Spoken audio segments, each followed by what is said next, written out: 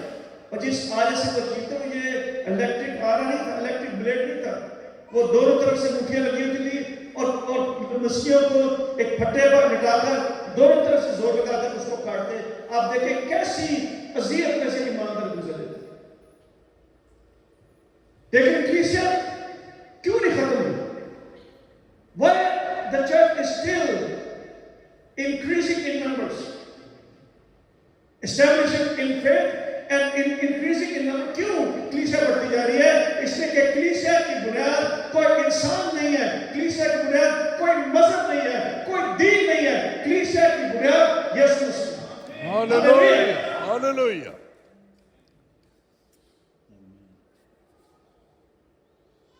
دیکھیں کہ جب موسیٰ بیابان میں تھا, اس نے دیکھا کہ there was a burning bush, ایک جھاڑی جل رہی ہے, اس میں آگ لگی ہے, شعلے نکل رہے ہیں. حالانکہ بیابان میں تو یہ روز کا معمول تھا کہ جھاڑیوں میں آگ لگتی رہتی تھی, لیکن یہ کوئی خاص بات ہے. خاص بات یہ تھی کہ آگ لگی ہوئی ہے, لیکن پھر بھی یہ جھاڑی بھسکتی ہوئی. وہ آگے بڑھا, میں دیکھوں کہ مسئلہ کیا ہے. آواز ہے, موسیٰ اپنی جوتی اتار دے, اس لیے کہ یہ جگہ جہاں